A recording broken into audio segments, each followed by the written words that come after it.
Nduk, Umi, assalamualaikum. Waalaikumsalam, Pak. Aduh, sehat ya, Nduk? Alhamdulillah.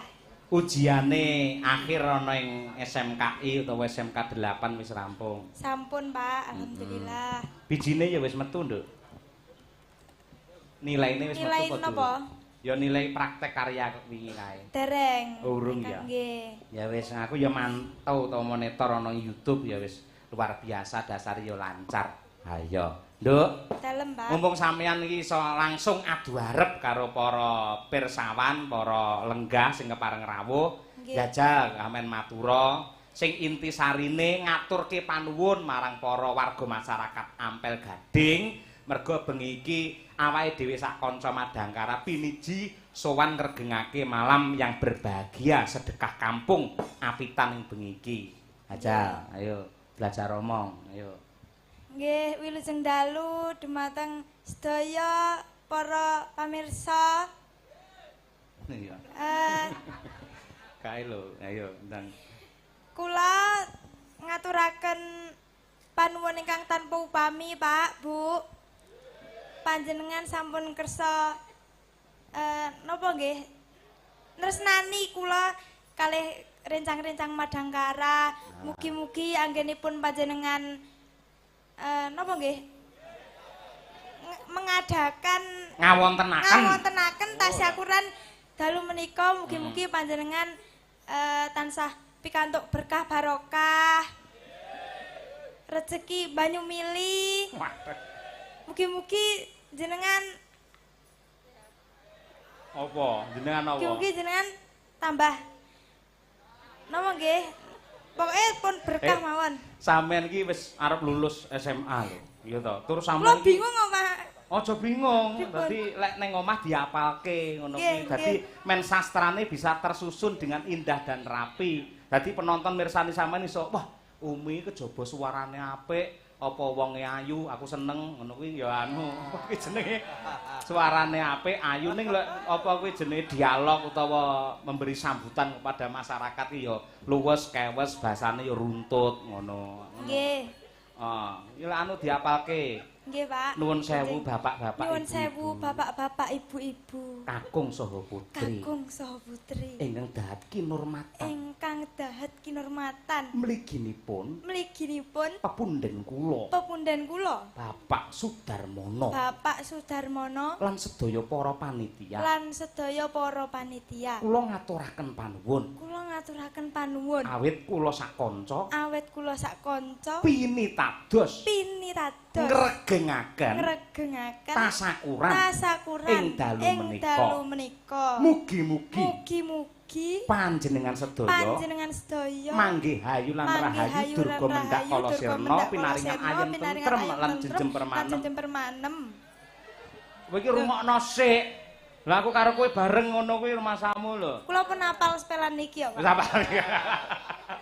Ya syukur. Intine matur nuwun ya, Nduk ya. Nggih, matur nuwun. Menyapa sing kepareng mirsani ning YouTube. Oh, nggih. Lho, ayo akeh lho penggemarmu. Halo, selamat malam untuk Iso halo lek sing mirsani wong tuwek piye iso halo ora. Sugeng dalu bapak-bapak, ibu-ibu Umi Mania. Waduh, iya. Semoga kalian jangan bosan ya Ya. lihat saya. Jangan lupa. Jangan lupa subscribe, like dan komen. Oh iya, iya. Terima kasih. Nggih. Nembang sing alus dhisik, Ayo, saiki Nggih, Pak. gandeng sowan ana Semarang sang maestro seniman hebat Mbah Narto sing disarekake ana ing Berguta. Ana ing apa jenenge? Endi, Mas? Nggih, Berguta nggih. Berguta awake dhewe ngaturake lagu karyane Mbah Narto. Langgam-langgaman dhisik engko saya anget. Nggih, Pak. Mujiwat ya. Nggih, Sak bawane. nggih. Oke, coba kaya apa? Wis diaturake para lenggah dadi dikompliti. Sing sepuh-sepuh diaturke dhisik, engko sing geradakan diaturke bariki, kepengin luwih panas meneh sesuk awan dangdutan. Ayo. Masih bersama. Ya, bawane. Coba. Duh Nimasmus tikaning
biasa diapik-apikke Nduk ya lenembang mergo iki kejaba dilenggahi karo Pak Dr. Widodo uga dilenggahi karo pepundhen kula Bapak Profesor Dr. Saitomo kuwi tokoh budaya yang sangat hebat. Nggih, oh iya, tur nang kene iki pendak taun mung keletan wingi ora wayangan mergo ya anane pandemi adate sing mayang rene iki dalang-dalang hebat. Ayo. Mas Sigit Arianto wis bola-bali. Sing keri dhewe 2019 sing ra kleru iki Mas Ikswan Greng. Wah. Wae bose sing ngempul. Ha iya no. Nah, wis ora apa-apa. Ha iya iki awake dhewe cara anu ben ganti rasa ngono, Nduk. Ha iya. Ya dihayati dijiwai sing apik diaturake. Tetes.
karo panitia dicawisi panggung jembar. Dadi yo digunakan dimanfaatkan.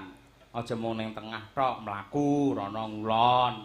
Ngono, terus ning Tegalan rono bablas. Yo aja udan-udan malah kon ning Tegalan ora. Mbak Lia aja ngantuk lho, jeru lho ngono ya. Iya. Aku nyawangkin balungan bareng sak ret iki lek nganti makyut ngono ya. Ayo, wah. Ora apa-apa iki wong hebat-hebat kok ayo. Yo ekspresinya, yo. Wekasan paputanku upamane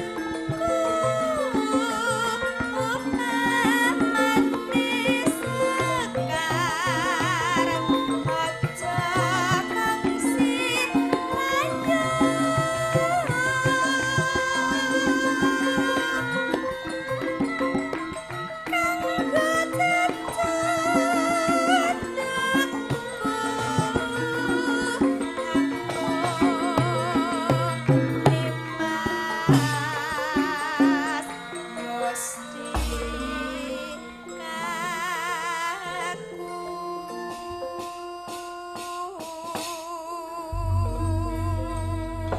Ya, matur sembah nuwun.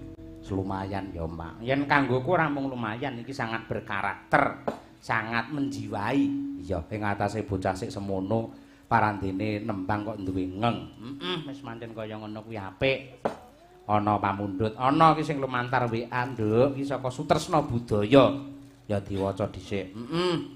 Assalamualaikum warahmatullahi wabarakatuh. Waalaikumsalam. Wilujeng dalu Ki Cahya Kuntadi. Sakadang pandemen wayang sami nyengkuyung. Salam saking PWKS Semarang, CFC Korwil Semarang, WMC Wayang Mania Community. Nah, nggih. Menawi kepareng nyuwun tembang Mawar Kuning. Nggih, kula aturaken. Ya, Semarangan meneh. Semarangan meneh. Men sing nembang ya kuwi Ibu Sukesi Rahayu. Wah iya, sing wis apa kuwi mau ditakokake karo Pak Profesor Tomo, istrinya ikut enggak? Nggih tumut, Pak. Ha iki ya, Bu Kesi. Nah, dihormati cublak-cublak suweng nggih jumenenge Bu Kesi Rahayu.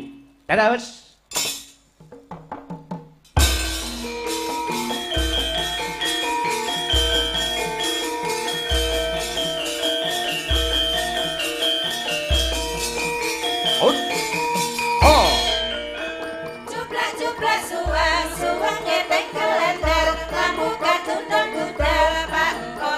Lere sapa guyu ndelikake sir pandele kosong sir pandele kosong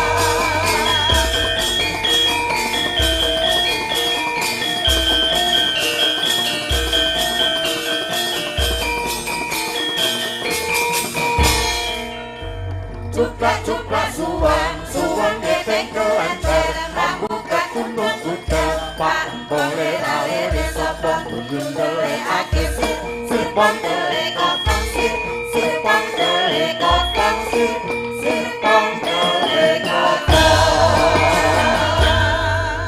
Terima kasih. Berdiri Bu Kesi. Nah, mergo sing mirsani iki adoh lek ora jumeneng ndak. Ketutupan sing beduk. Nah iya. Simbale dhuwure ram ra apal-apal. Iya. Ya wis men Dik ben. Ya dalang ampuh hebat lho kuwi. Sugeng dalu Bu Kesi Rahayu. Nah.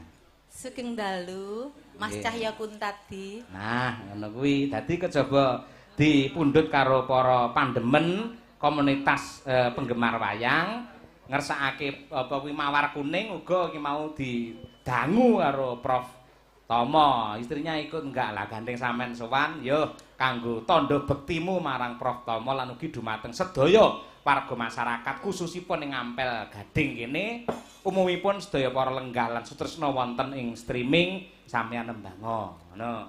Injih Mas Cahya. Nggih. Ing saderengipun kula nembang. Mbok kepareng kula badhe ngaturi Prof Tomo sekalian Kang Mas kula ingkang kula bekteni Mas Dodo. Wo, jenengan mboten presa to? Ngerti. Mas Dodo. Mas Widodo to? Oh, Mas Widodo. Sopir san to? Lho. Duh, ngawut nek ora. Ning ngrasani aku nyapa. Ngeten Mas Dalang. Piye? Mas Dodo menika meneng-meneng riyen CS kula lho. Wah, CS. Kanca kula. Nggih. Kanca sak pembelajaran, sak perjuangan. Masa? Ngeten ceritane lah. Panjenengane kan nembe kuliah S2. Zaman semanten mendhet tesisipun judulipun menawi mboten lepat konsep gayeng dalam karawitan seraginan nggih Mas. Lah zaman semono anggere jagongan ngono dialog diskusi babakan konsep karawitan seraginan sing gayeng. Zaman semono kan dheke kancane mantan piyayi kok dheke iki lho. Panjenengane. Panjenengane kan kancaku akrab. Lah berhubung sak menika sampun dados dosen pinunjul wonten ing UNES nggih. Kula menyapa wilujeng lenggahipun Kang Mas. Mpun kapok kapan adine ditimbali ning UNES genti ngono lho. Nggih. Pasti tak wenehi gratis. Korting. Sing cetok gratis apa korting? Korting. Aja muni gratis-gratis aku sing mak teratap ora. Ayo. Loh, kan sebagai wujud kerjasama antara isi Surakarta dan UNES. Yen riyen kan sampun ate Pak Purbo, Pak Ano, Mas Bayu. Saiki ya mbok menawa kanca-kanca Madangkara. Kan ya ora apa-apa to promosane bojone. Oh iya apik. Ya sing ngono kuwi bojo sing apik ngono kuwi. Ayo. Nggih. Monggo Prof menawi kersa tindak panggung duet nyekar napa ngaten Mas Dodo. Mbok kangen-kangenan lho Mas. Ayo ngene Mas, monggo tumpuk gayeng-gayengke mriki wong ya ora ana pelawake ayo Mas mriki. Monggo Kang Mas tak papak apa piye Pak? Dipapak nganggo tembang apa ngono lho? Oh ya numpak sepur wae lho. Ayo numpak sepur ya. Ayo numpak sepur yo. Monggo.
Bang dolanan ora kurang lho.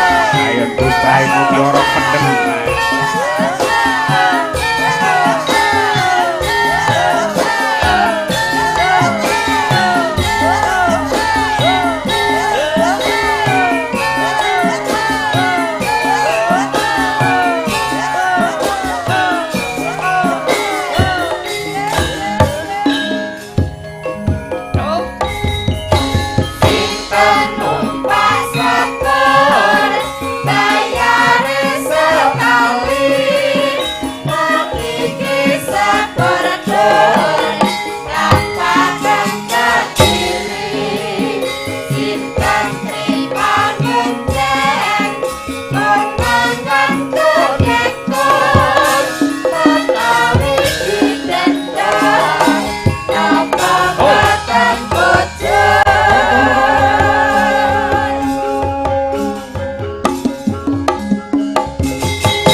Sugeng dalu Raka Mas Dr. Widodo.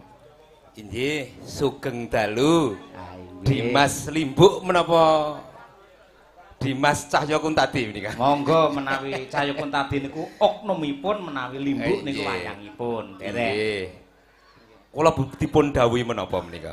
Nyuwun nyuwun napa apresiasi rekakipun Madangkara menika ndudhahi nggih tembang-tembang dolanan lawas kados numpak sepur. Terus napa niku sluku-sluku bathok wau wonten napa barang wau tukung-tukung niku nggih pun digarap makarya coblak suweng coblak suweng lah sebab napa nuwun sewu sok-sok sinden enom utawa sik bocah niku janjane trepe lak nembang basane tembang-tembang dolanan kados ngeten iki mergo tidak bertemakan percintaan maupun perselingkuhan. Inggih, namung ngaten Ki Cahya Kuntadi. Pripun? Ngantos sepriki menika tembang-tembang utawi lelagon dolanan anak. Nggih. Menika temanipun sampun boten dipun tepangi dene anak-anak samangke. Perlu ciptaan-ciptaan baru oleh para kreator yang membuat lelagon dolanan anak dengan tema-tema yang aktual. Lah menika kula tenggo. Wah, nggih.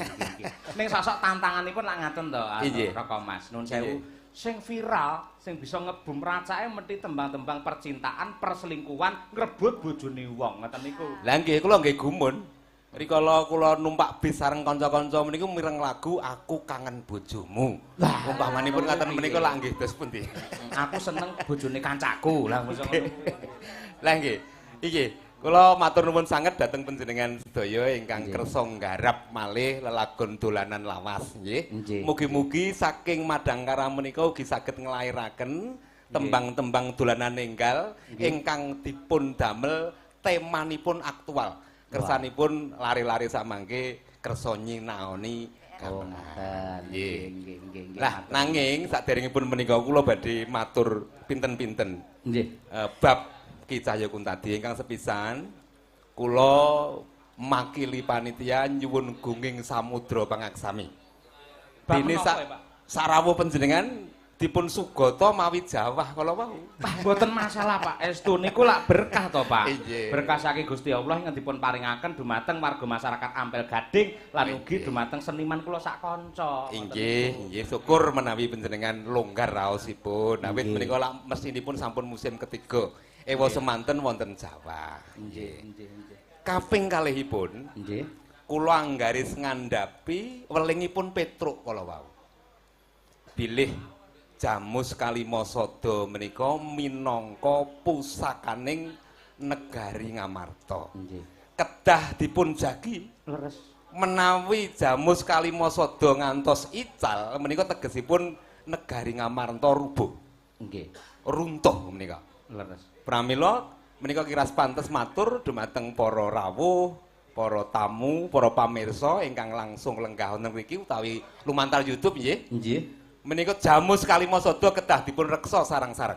Awit menika sugengipun negari sareng kalian tasih wontenipun Jamus Kalimasada kala wau. Nggih. Kaping tiganipun Ki Cahya Kuntadi. Nggih. Mbak Umi kula jaluk. Niki. Nggih. Kula lungaken bareng kali pecah ing dodo kula. Malah kaya tantang-tantangan. Wonten Nunes, wonten Semarang menika sampun punah sinden menika. Nggih. Sampun punah. Maknanipun dipun kersakaken niku badhe kangge nggih seret-seretan putrane napa kangge napa? Ah, panjenengan lak ngendika bilih Mbak Umi sampun lulus saking SMKI. Nggih. Mugi-mugi benjang kersa nglajengaken sinau wonten Nunes ngaten. Nggih ta? Upami kula membejagi saged mboten, Pak? Sumangga. Dados Umi mangke kuliah lak gandeng sampun daftar tur sampun ketampi wonten isi Surakarta. Ning mangke suatu saat tetep badhe sowan dhateng UNES bareng kalian kanca-kanca wayangan Dies Natalis. Oh. Niku sami kemawon, mangke Umi niku selendange tulisi UNES ngoten saged, Pak. Sire arep tak jaluk pindah ning UNES ngono. Dadi sakpurnanipun adikipun Mas Heru menika Mbak Desi. Nggih. Menika sampun kondur wonten dusun, menika sampun punah. Kula lintoni, Pak Tutik, mangke saged dipun asta teng UNES nggih. Mangke niku mahasiswa nggih sik pantes niku. SMA mawon sik pantes kok niku. Nggih. Ndok rok sepan ngono sik pantes. Lajeng kaping sekawanipun. Nggih. Menika kula badhe nembang pareng napa mboten? Oh, angsal. Nggih. Nggih. Gandeng kula menika kasepuan. Nggih. Panjenengan kula wau sampun nyekaraken gending-gendingipun Kinarta Sabda. Nggih.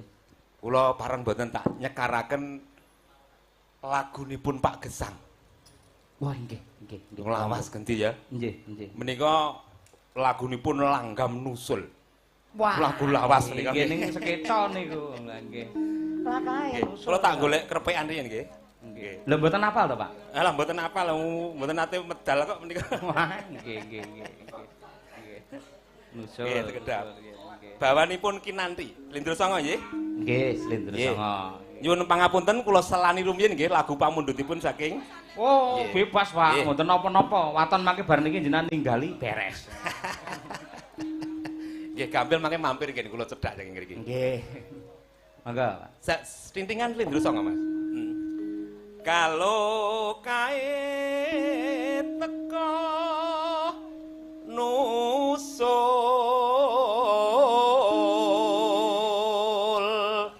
lagu menika ngiras pantes kula aturaken dumateng Pak Darmono lan sedaya nggih panyangkul gati nggih ndesel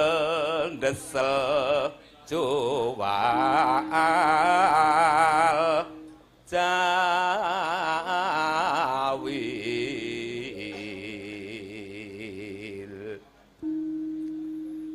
patune kemangti tinggal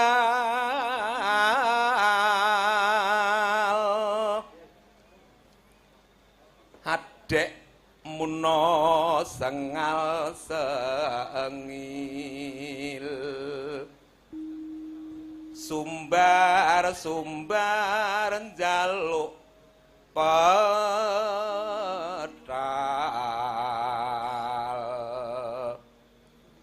ora wurung kintil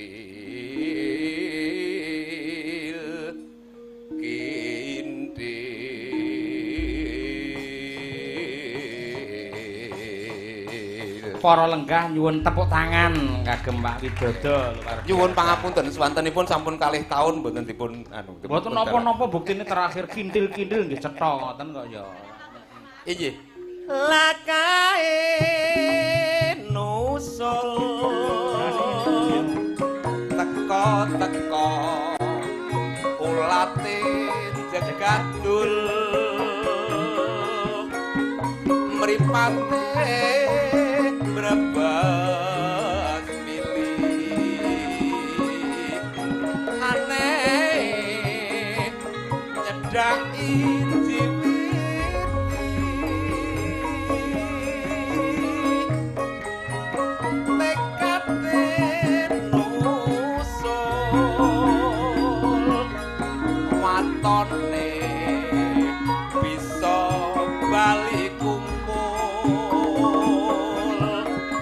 kalak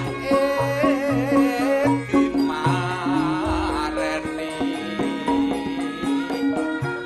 rewele ora dipindhoni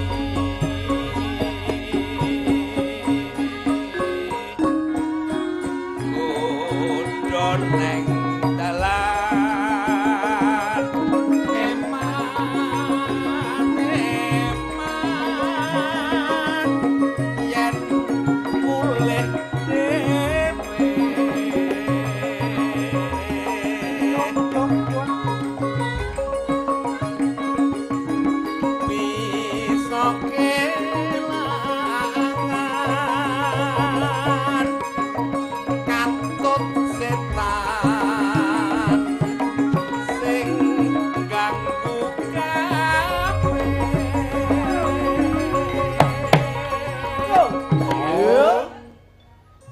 nyuwun pangapunten nggih Bu Kesi. Luar biasa. Bu Kesi jangan terlalu pasif toh Bu, ya rada piye-piye ngono. Tak kira nek jangan terlalu dekat. Wah, mboten napa-napa. Dadi aja kalah kaya Manohara ngono, Medion ya dadi. Kula mboten wani kan ditunggoki Mbak Yu teng mriki nggih tumut kok. Sinten? Garwane. Oke katuran pinarak nggih. Nggih matur nuwun. Lumrahe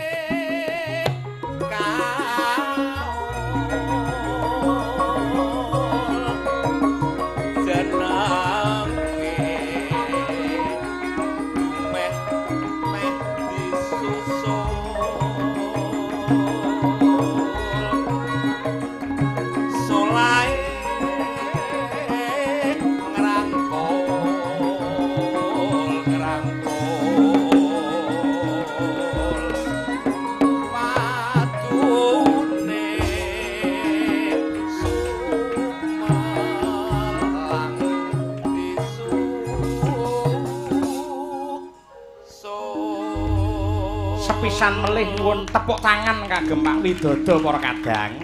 Inggih, kula menika awon-awon tunggal guru kalih panjenengan, namung kula menika tebih kakang panjenengan. Dados rikala panjenengan mlebet kula sampun miyos. Menawi garwa panjenengan niku kula tasih srawung. Kumpul kula kalih panjenenganipun. Kumpul lho. Iya toh? tak critani, Pak.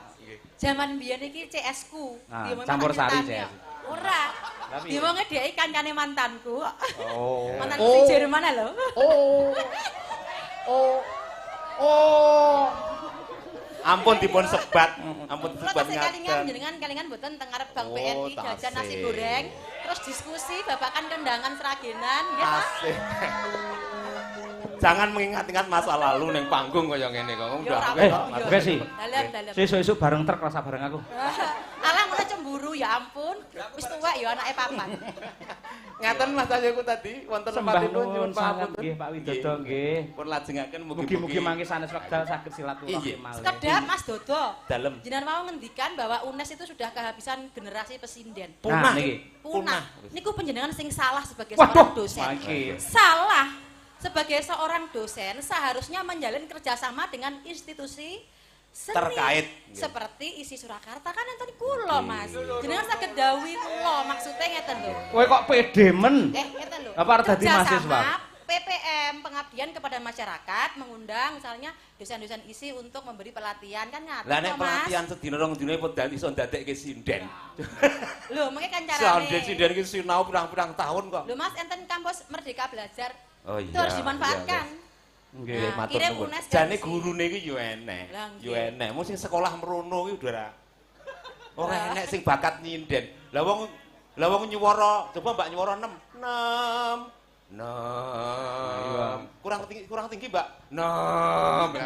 Lah dadeke esuk kapan? Kula iso, Mas. Oh, Kula iso ninggal. ngajari mahasiswa nembang Jawa minimal. Eh. Ndak ada setengah jam kula saged. Waduh. Benjing kula tak Nembang bukti. apa? Nembang napa mawon pokoknya dasar-dasar tembang Jawa. Mengke mulainya saking tembang dasar. Saged kula. Tembang dasare apa? Tak tirune. Nggih, mengke no. Jangan dawuhi kula mriku. Oh iya, engko tak Nggih. tak agendakan. Siap. Tak agendakan. Ngoten biar terjalin antara UNES dan isi Surakarta. Mangke Iya. Umi kali Bu Kesi kajenge sowan teng UNES kali gamelan barang niki mriku, Pak. Oh nggih. Mangke kula aturaken dhateng ingkang kawogan. Nggih, ya amin. Ngaten wilujeng Nggih, tindak matur makarya nuwun. nggih Sembah mugi-mugi nuwun, para nggih. Madyawasana rampung kanthi sae. Nggih. Amin. Matur nuwun, matur nuwun. Amin. Sami-sami. Nggih. Dikurmati lenggahe Pak Widodo. Tukung-tukung, yo. Mangga, yo. Ya. Nggih. Wake wake wake. Wake wake wake. Wake wake wake. Wake wake wake.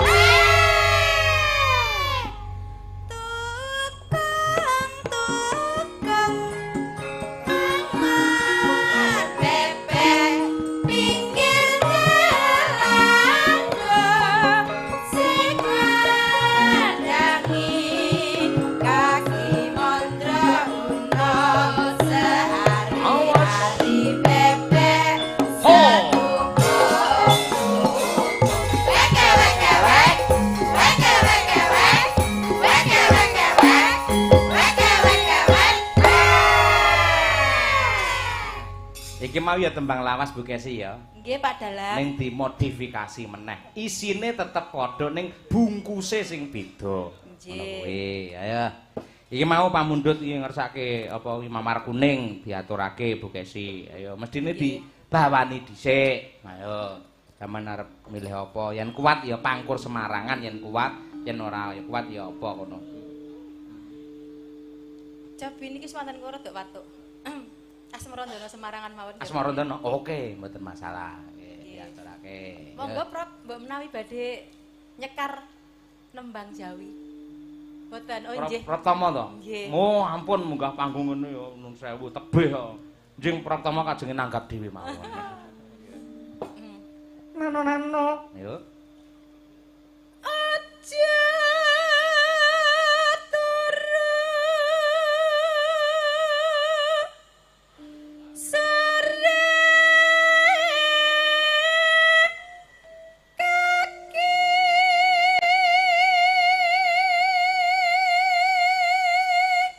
Iso cewetha ngono ya, Mak. Tur ya guandang, buanter, suarane landung.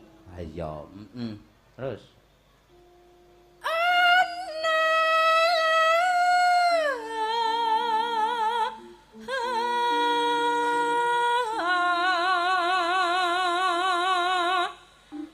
Dewa nganglan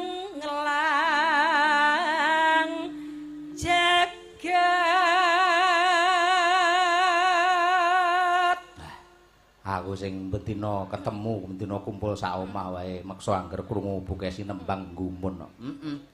Mbiyen iki pancen sing marai aku gandrung ya suarane iki. Ya, lek perkara rupa, kulit ngene janjane ora tertarik. Biasa. Ning nggon budaya kuwi lho sing marai aku kaprawasa dewaning asmara. Rasah ngono aku isin nek profesor. Lho aku ngaturake witing klapa sak lugune kok ya. Ngono kuwi. Ya matur nuwun ya, Pak. Tak dongake muga-muga sampean setia tenan lahir batin. Biasane iki ujiane apet dadi dalang kondang lho, Pak. Apa? Dalang kuwi ya yen ngancik mulai kondang, laris kuwi godane 3 perkara. Harta, tahta, sing ping 3ne wanita. Rata-rata umumnya sing nggak kuat godo wanita kuwi mau. Nggih nek mboten Prof. Nggih. Oh, nggih ta jarene ngendikane penonton nggih lho. Harta, tahta, wanita. Yen dibasake luwih halus, dhuwit, dingklik, teman wanita sing apik. Lah kuwi aja nganti. Ayo. Wis sampeyan ora perlu kuwatir Bu Kesil. Aku iki sarep anak-anak wis 4 arep ngopo to? Wis tenan wis. Jenenge wis 4 kaya ngene. Tur aku krungu swaramu rumah aku upama rada kesel iso mari, rada meriang iso sehat. Ayo ben marem Dek. Ayo. Tur ya karo eling yen anakmu wis 4. Dadi upama kono arep lirak-lirik sinden ayu ngono iki ya mikir kelingan anake. Anake 4. Anak 4 sing mana lak sampean. Aku lak tetep bergas ya. Apa. Bapak-bapak seneng entuk bola. Lah aku, ibu-ibu pundi ibu-ibu? Lho, sampean aja kleru lho Bu Kesi, ya. Nuwun sewu ya. Pripun? Upamane enek wong iki malah kedawa-dawa, enek wong lanang wayuh. Nggih. Itu adalah penyelamatan untuk wanita. Kok iso? Lho, saiki sampeyan ngerti to. Wayuh kok penyelamatan. Nabi Adam karo Siti Hawa iki kagungan putra, racake mesti kembar dampit, kakung putri, ngono jumlahe akeh banget. Nggih. Janjane upamane ora ana peperangan jaman semono, jumlahe wong lanang nganti wong karo wong wadon nganti dina iki kudune iki padha. Upamane selisih kuwi mung sithik. Nek gandeng biyen ki akeh perang, mbuh perkara siar agama utawa rebutan kekuasaan, akhirnya akeh perang. Mongko yen perang iki sing maju perang wong lanang apa wong wedok? Wong lanang. Nah, sing jenenge perang lupute menang ya kalah yen ora lara ya mati. Mula akeh wong lanang mati nganti dina iki yen diitung survei membuktikan antarane wong lanang karo wong wedok ki jumlahe akeh wong wedok. Yen nganti wong lanang siji rabi karo wedok siji tan wurunga wedoke turah. Lho. Mantap. Terus. Lah nganti turah kan ya emane manek jamur ngono kuwi. Saya aku tak takoni ibu-ibu. Apa? Bu ibu, jenengan apa kersa menawi di madu, Bu? Mboten ta, Bu? Ora ada sing nyaur lho ibu-ibu kok alah kono. Timbang diracun ya. Nah iya ngono kuwi. Lanjut, Bu. Nyangking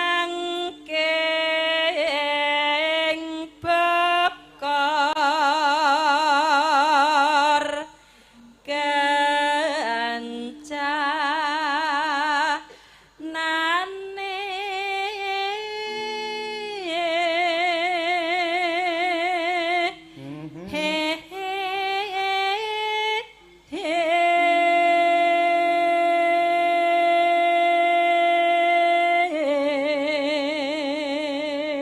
Rekake mumpung iki wis baru ujian anak-anakku dasare malam minggu tak jak rene gelar karo Brahma ya bareng teko kene malah do turu Mboten lha niku jogosan kali Pak Marno oh iya gelar iya men ngerti alang ujuri bapak ibu le nyambut gawe iya Mas Yoyo dalem niki nggih ditunggoni adik-adik kelas panjenengan komposer Mas niku wah Mas ya Asep komposer kondang. Piye kondang Mas Asep so kaya teko kene ora.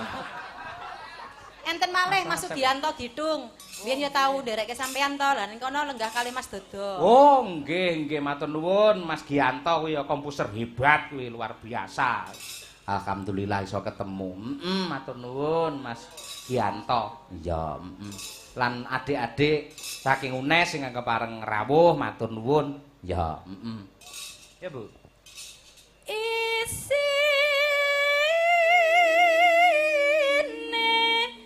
donga tatulak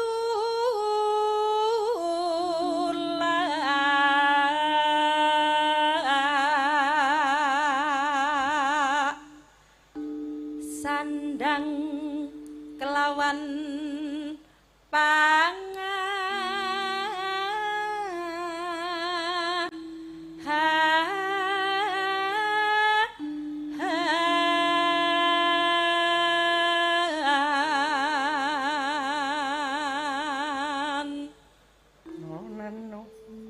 yaiku bagéyan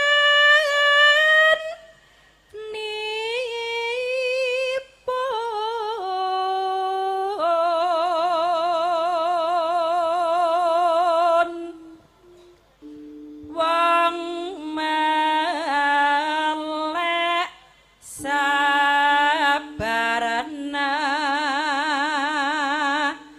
rima ha ha ha ha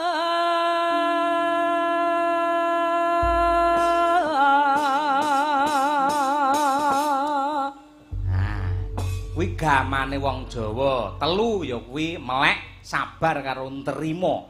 Wah, iki kuncine sehat, kuncine panjang umur, kuncine tentrem ya kuwi.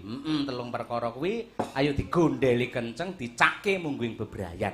Iya, Monggo dipun aturaken pamundhut mawar kuning. Dados.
Mbak Winong, Mbak Diajeng, Mbak Tuti Mudun. Yo.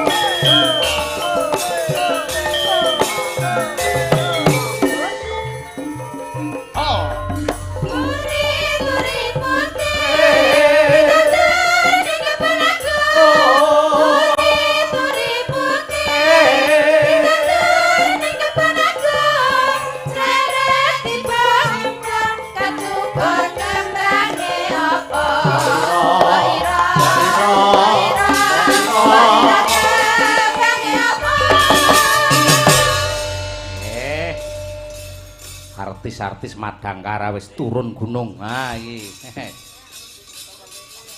Sik tak wacane sik. Assalamualaikum warahmatullahi wabarakatuh. Waalaikumsalam. Nggih. Pak Dalang kula saking Sanggar Pedalangan Bojo Laras Semarang. Muridipun Ki Dalang Dr. Andes Triagus. Weye.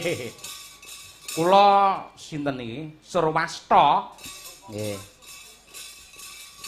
Kalian rencang-rencang Bojo Laras nyuwun gending sambel kemangi. Ayo. Bertiga ya. Iki trio wek-wek iki. Ayo. Ya Mbak Tuti kae jenas apa jenenge seniore kae genah. Jos ampuh tenan nek Mbak Winong kuwi ya. Apik. Sak brebetan kaya Tegar. Ayo. Tegar. Oleh Mbak Diajeng, woh, iki semakin naik daun, semakin sukses, semakin makmur.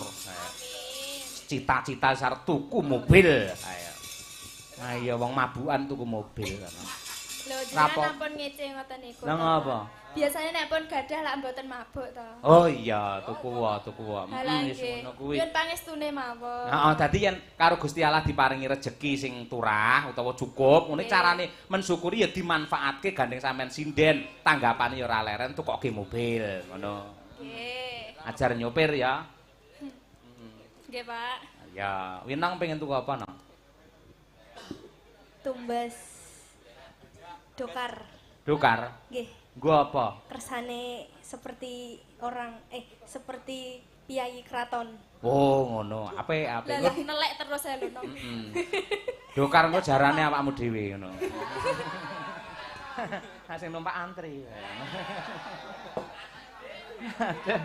Halo yang terakhir Syahrini, halo. Halo, selamat malam. Malam ini kamu semakin memuai gitu loh ya. Makasih. Semakin umur kok semakin cantik gitu loh. Ah, aku imbuh. Luar biasa Mbak Tuti. Mulai ora aneh ora mokal ya nang Ngawi nang daerah Madiun pancen ya artis temenanan. Ayo. Angger Mbak Tuti mudhun saka mobil ngono. Wah, Tuti teko. Wah, geger kabeh. Diaturake ya sambel kemangi pamudu saka adik-adik pedalangan saka Bojo Laras. Ya, Ya toh diaturake toh. Dados.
Oper diajeng tengah no. Tengah. Aku terima wetone pokok seger waras. Kayaku kok nang ngomong di sana. Aku tuku bibit lan tahu mangan saben.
Mbak Tuti, Mbak Diajeng karo Mbak Winong. Diajeng rumah saku suarane saya bianter.